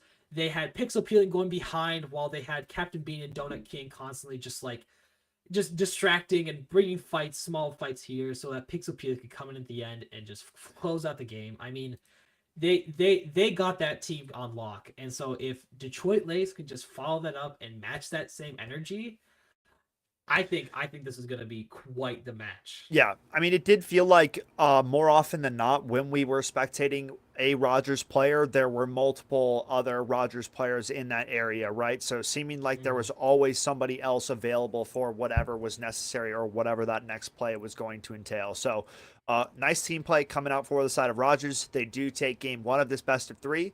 Once we figure out map, we will let you guys know, but hope you are enjoying the Monday stream. Happy to be able to slide onto the broadcast. I think I've been on every broadcast now. So I got my boxes checked for the season, right? Making a surprise appearance across all streams, as only is necessary. Yoshi's Island is where we are headed. This is one of your faves. So Uno, it looks like the players have granted your wish. And I'm familiar with this one. This is a good one. This is a fun one. Yoshi eggs everywhere. I think this is actually a very good pick for Detroit Lakes. I mean, you got the honey everywhere. It doesn't seem like a big thing because you can just build over the honey, but it actually really does slow the game down. And that's not what Rogers was doing last game. I mean, like we were saying earlier, they were going back and forth. They're small battle here, going buddy system at all times. But with Yoshi's Island, when it slows down, it really allows for the resources to come through. It allows for Detroit Lakes to probably do the strategy they were hoping to do, which was, build up those resources and then eventually get a full stacked team and just push.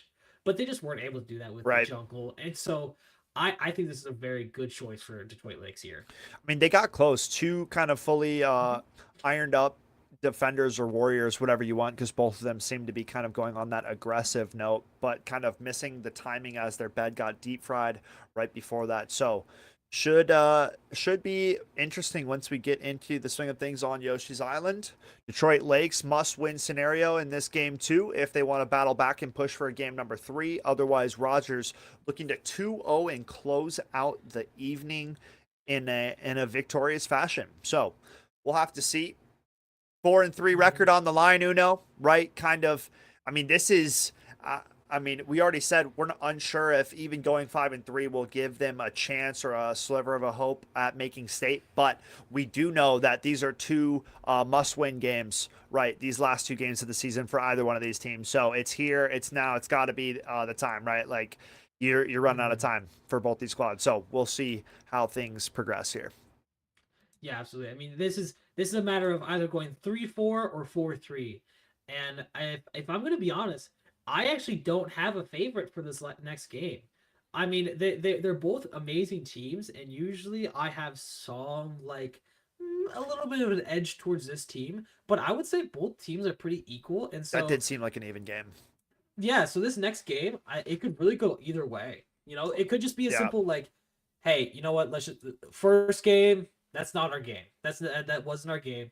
Now we got them. Now we got them downloaded. Now we got their game, their playbook. So let's just counterplay. The thing too is we did see good aggressive pushes from both teams, but who's to say if Pixel Peely's heroics of destroying that bed don't come through, right? It kind of did seem like Detroit Lakes seemed in a better position in terms of dueling and combating the Rogers forces with that armor advantage and gear and whatnot. So we'll kind of have to see. I'm sure Detroit Lakes will keep a closer eye on their helm and their base, because all it takes is one Pixel Peely backline dive to ruin the hopes and dreams of making state, and nobody wants to miss out on that opportunity. Absolutely, especially against Pixel Peely. He's slippery, man. His name, it suits him. right? Pixel Peely, like a banana peel slippery. He just slipped behind the. Come on. Yeah, it writes itself out here. No, we don't even have to be here, man. Nope, we just put this on. We can just sit back, relax. Pixel Peely's got us covered, slipping and sliding. Mm-hmm. Absolutely making the jokes for us. Yeah, very very common start. It's similar to Jungle in the way that it's a lot of work to get to the island, but once you get to the island, you have pretty much a straight shot to the main island. It's not that far. Not exactly jumping distance, but very very close. So it's a bit more compact here. I know I've said this in past streams. I've always liked the displacement of the bed not being in the middle and being off to the side. There's no advantage or disadvantage to it, but it just is always like it's a nice change. It's a nice change of pace. Changes up from what you're used to. Yep. Yeah. Can adapt the way that you approach the island instead of going head on. Maybe it's more useful or beneficial to approach from a side island, whatever it may be. Mr. Z Gaming. How we're seeing TNT going against Jared Vune. Maybe I saw the sparks above his head, right? Yeah, there it is. Oh yeah. Hey, buddy. Going. I wonder what he's got on his mind right now. I wonder what Mr. Z Gaming's thinking about. TNT I delivered to bed. I bet he's angry. I bet he's like, you know Here what? he comes. I'm gonna Pixel Peely you too. But they do have glass, which is have a lot of people bad. here. Yeah, all 4 defenders, and this is bed does get exposed, but quickly slaps some wool on top of that, and Mr. Z Gaming will falter on his first effort. And this is kind of like the point that I'm trying to make of like the individual push. What use is that providing? If all 4 Rogers players are back home defending? I mean, it seems almost impossible that a player would be able to slip in and get that bed destructed by that time that 4 players just whacking them to smithereens. I mean, like, you know what I mean? I don't know. Yeah, I mean, we need the supporting cast. Yeah, no, absolutely. I mean, one ally and it's taken care of because the bed was open for a second. Right. I mean, if you just brought one more guy who's just watching the bed and the other guy is supposed to be, distracting them. I mean, it could work. It could totally work. I do agree I do agree with the one-man push being kind of bad, but as I was saying earlier, it helps. It basically what it's supposed to do is it's supposed to just stop Rogers from going after resources and needing to focus on this guy, this one dude, So it kind of focuses their attention elsewhere, and that's I would say that's why Rogers was able to close it out last game, because we had Donut King just push. Yep. And that allowed for Rogers to just eventually get those little battles and then slip through. So I'm thinking Detroit Lakes saw that work, and now they're just adapting it for their own. Agreed. Yeah. Not a bad shout. Here we have, who's this? That's Donut King. I saw the ones. King? Yeah, I saw the Donut ones. King. Knew right away. the elongated gamer tag. Donut King with some TNT. Surely he has open arms. He wants to give him a hug over here on red side. He's a friendly neighbor. He's just coming to say hi, asking for a cup of sugar. Yeah. Your typical Minnesotan neighbor. Mm-hmm. Ooh, and look at this. He's coming to greet him. Oh, Fireball. Okay. Though. Bye, Donut King. No sugar today. Nope. Can't finish your cookies. Sorry, you come back tomorrow, maybe. Yeah. We're not. That was funny. All right, nice Fireball, dude. We didn't see that one coming until it was like on top of him. Oh, and Pixel Peely now duking it out. Coming in. I don't know if you noticed last time, but Pixel Peely is quite the combat specialist. Last game getting 4 kills. One of the top killers last game. So they haven't noticed this yet. Here. Boxing himself in. This could result in trouble. Has a little window. Oh my goodness. Are we going to see another Pixel Peely situation here? No, he should be taken out. I think they have an angle on him. Yeah, there we go. He's sneaky though, man. He keeps getting into the back line. Yeah. And what I'm noticing is he doesn't go for the top of the he doesn't go for the top of it. He goes for the bottom of it. And that is 99 times harder to get to. but because it's harder, no one expects it to happen. So I like that compared to getting to the top of it. Yeah. So that's sneaking likely in kind why of below. Sometimes it might not be as well defended down below, right? Normally the blocks are stacked vertically upright, so kind of getting in below the defenses could result in success as well. And Pixel Peely, no slouch, just sneaking out a way or figuring out a way to sneak a bed destruction, right? Yeah, absolutely. Seems to be in his bag of tricks. Yeah, it seems like everyone has suddenly slowed down. It doesn't seem like there hasn't been any pushes recently, any major ones aside from the Pixel Peely one. Wait, maybe I'm wrong with Nuo coming in, maybe stopping a push. Mr. Z Gaming coming with a TNT. Okay. Oh, bed destruction. Donut King on top of the game again. Detroit Lakes losing out on their bed first, and this could be detrimental here, Uno. Once again, coming in. Wow. I mean, first it was Pixel Peely, now Donut King. It is. Man. I wish I could see what happened there, but it's just too sneaky. Just way too sneaky. Missy coming in with the final kill. Ooh.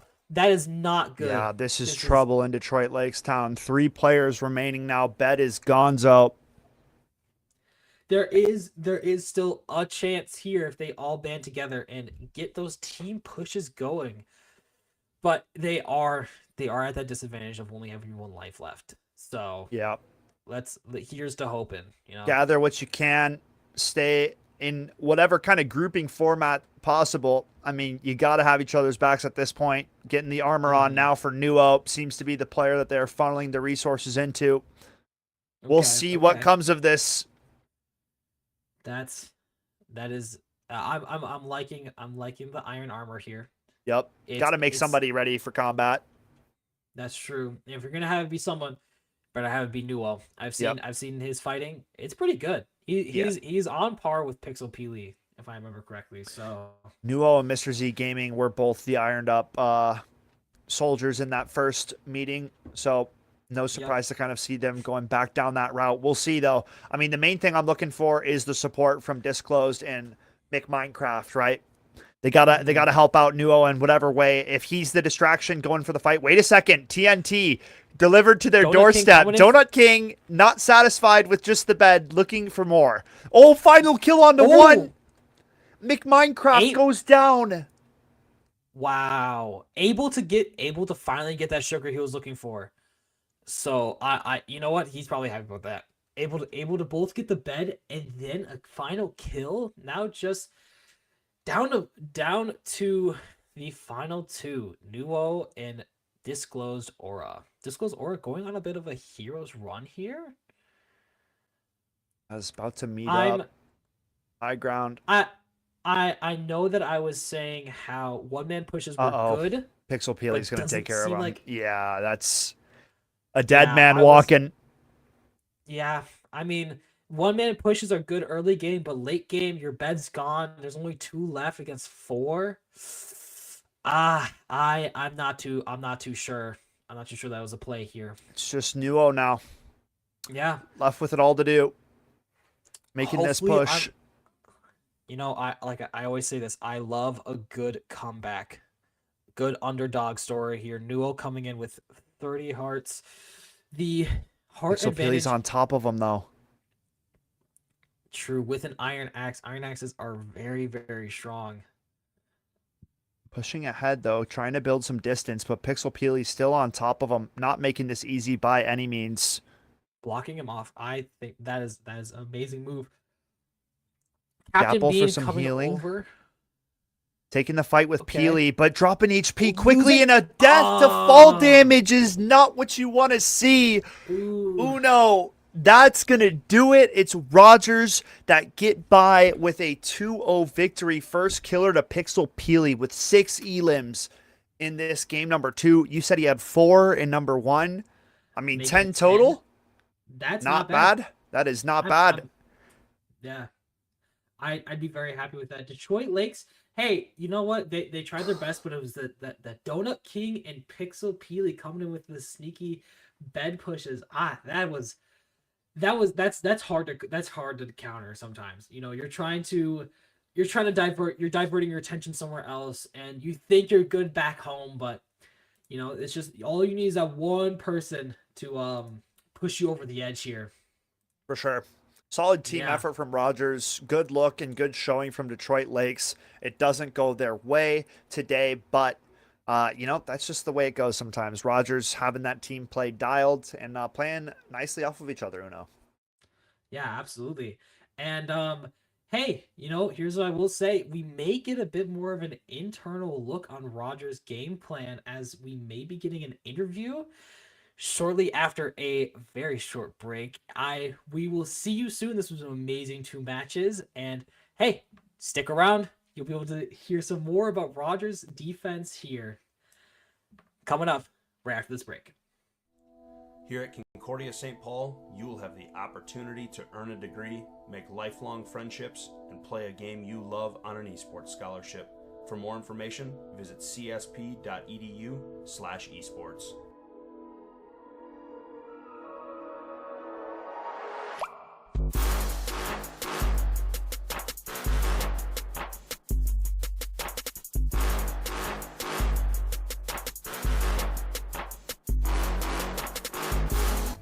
Coming in and actually seeing all the computers filled with kids, and they have on their jerseys and they got their coaches next to them, and I see direct parallels over to football.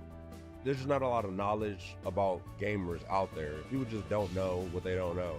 They have to develop teamwork like any other physical game does. You don't have the teamwork, you don't win. You take a kid who never had confidence before and you give them confidence, and you can see what they can do with their lives.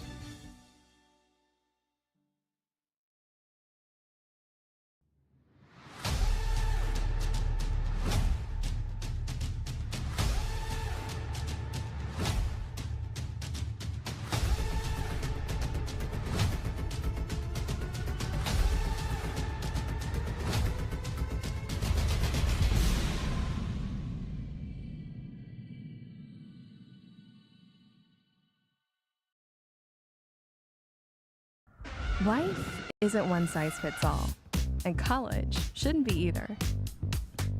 The University of North Dakota is consistently ranked a best value in the Midwest.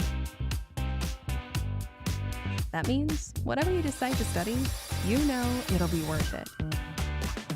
A better job, less debt, and ready for whatever comes next. Because there's one thing we all have in common. We lead our own way.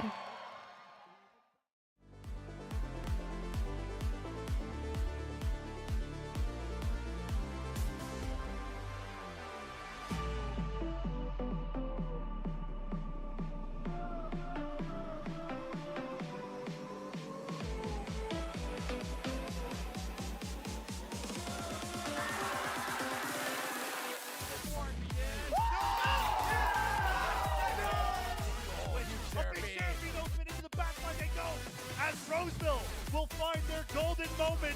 9 moments of the round. Rordasti into his own demise, and Apple Valley are going to do it. They're going to be the first team to win 4 state titles. Very close here. Very nice spot dodge going through that. And we fair. Straight in over the wide, but Flo able to get the rebound, and Egan has a 2-goal lead right. Then it's open and it is gone. They're still on some health. We'll go in, and there you go. The Pillagers will be your MNVL 2023 Fall State champions.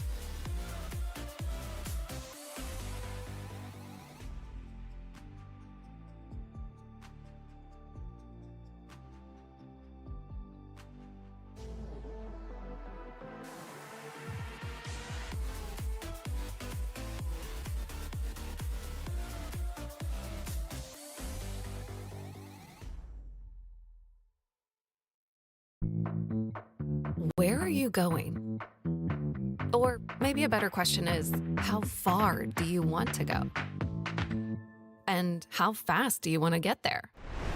Now we're getting somewhere. So let's go. Let's go faster. Let's go further. Let's go beyond.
Hello, everyone. Welcome back to our Minecraft stream. After an amazing win against Detroit Lakes, we see Rogers here, and we actually have a very special guest. We have Pixel Peely with us. So I feel like I should just get this question out of the way. Pixel Peely, after such an amazing win, and now this win putting you on a positive record. I mean, how do you feel, man?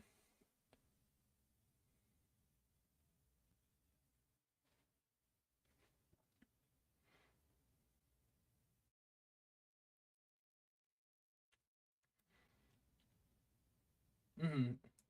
For sure. Yeah, absolutely. And quick follow up. I mean, how does it feel to be have the first of 2 bed breaks and both bed breaks going to your team?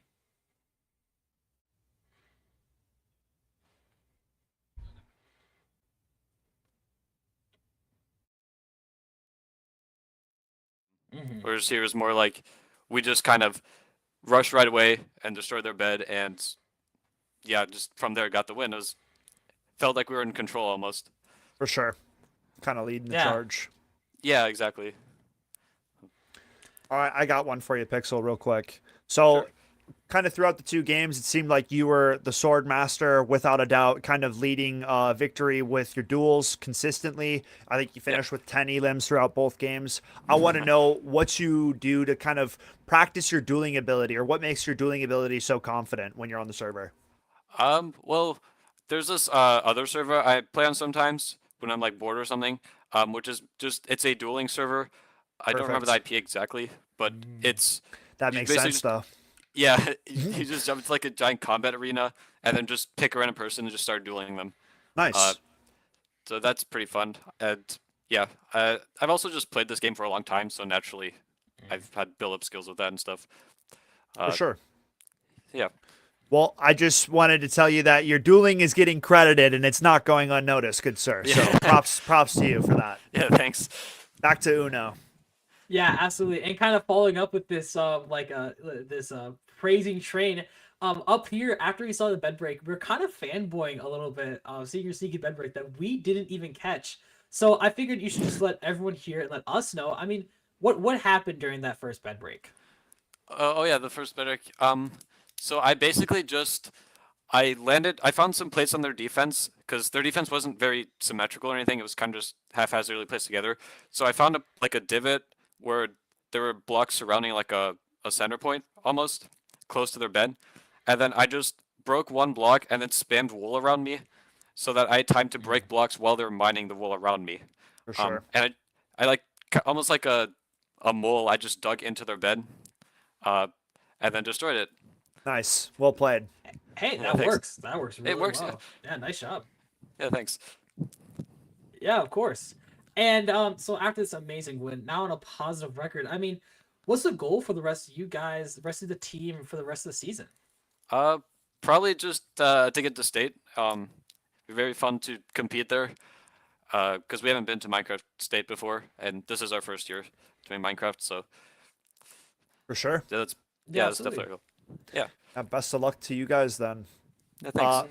Pixel, this is the time of the interview where we like to give it back to the interviewee. We appreciate your time joining us, but if you have any shout outs for friends, family, coaches, teammates, we want to pass the mic back to you and give you that opportunity. Yeah, sure. Well, I'd like to shout out, of course, my team, especially my friend Donut King, because I really like the way he played. Yeah, exactly. Let's go.